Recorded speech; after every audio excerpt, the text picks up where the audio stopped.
Alright, we are now reading the penultimate chapter of Tokyo Ghoul, this one with the somewhat mysterious, very poetic title, White and Rabbit.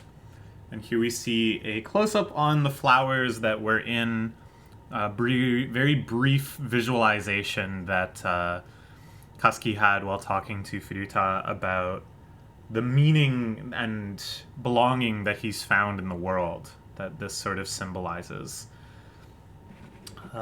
So he just wiped out Rize, I think. Looks like it, yeah. We got to see one panel of her cool transformed form, but no. He was just not having it. There's no time for a cool, flashy battle. I already had enough of those this volume. I'm going to change the way the world works now. But he's, not too happy about it. I don't know, I'm just so Final Fantasy pilled. All of this is just giving me the vibes of, like, the ending of Final Fantasy IV. In a very positive way. Let me be clear. So yeah, now with Rize gone, this whole thing, I think, starts to just fall apart. Because it was, like, her RC cells and stuff that were substantiating all of this and creating all of these little poison pockets and ghoul-esque things and all of the RC diseases and stuff. Like, I think this just fixes all of that. But Kasuki's, like, stuck in here now.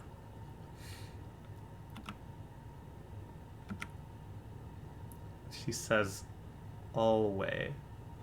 Probably part of always? But I don't know. We don't find out on this next page.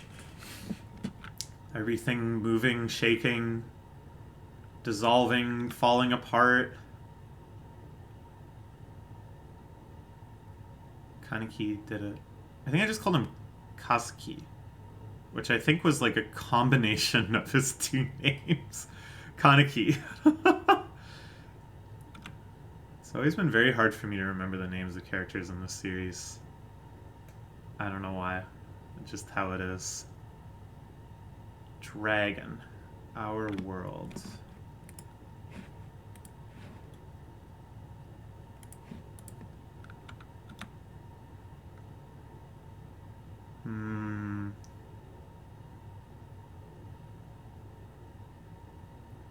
Yomo able to kill the zombified mountain ape, who, in this moment of lucidity, thanks him for ending that existence. It looks like V has been largely taken out too. Enemy forces down to 10%. They're beginning to flee.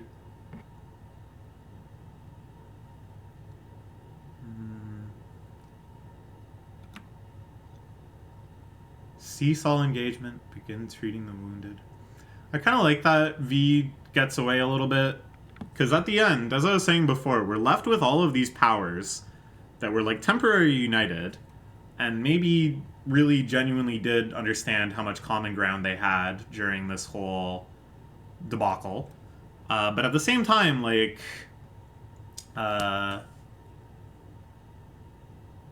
after this immediate threat is gone, I don't think we should be so naive to be like, oh, and then they'll just keep getting along, and they'll all fairly decide how society should function going forward.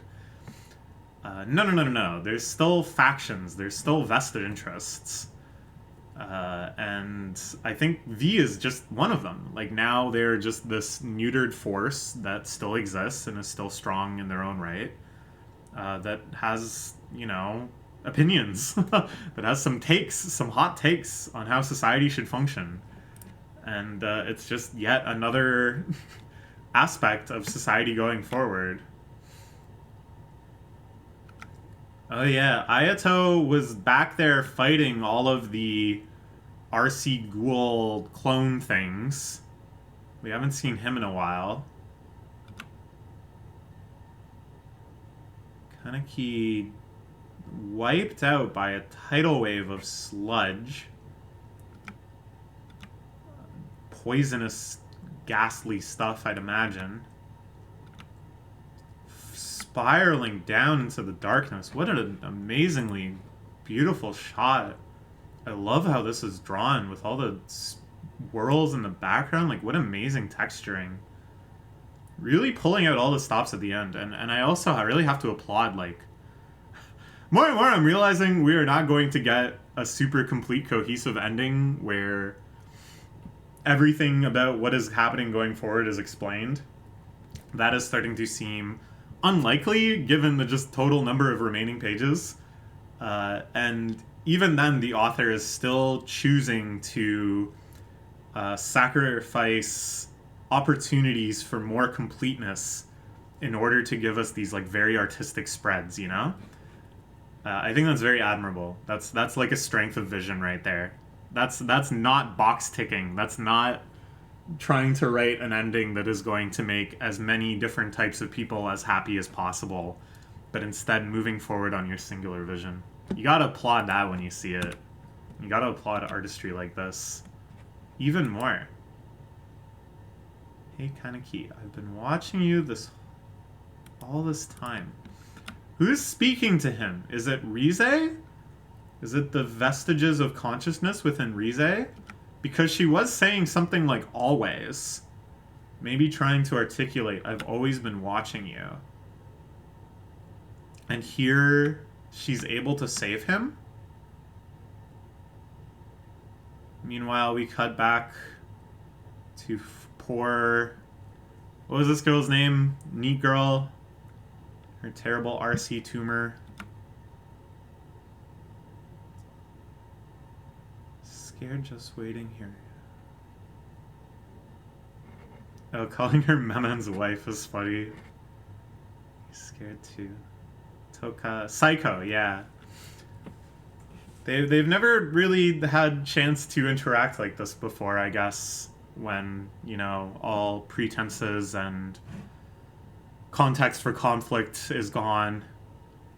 Sharing in their concern and care for Kaneki. Will you wait with me? Nice, nice. Sure. The butterfly flapping its wings. Again, this flower imagery. Wow. Like, the composition of these last chapters have been so wild. I'm amazed. Okay. And we move into the final chapter. How the heck is this all gonna end? We'll find out.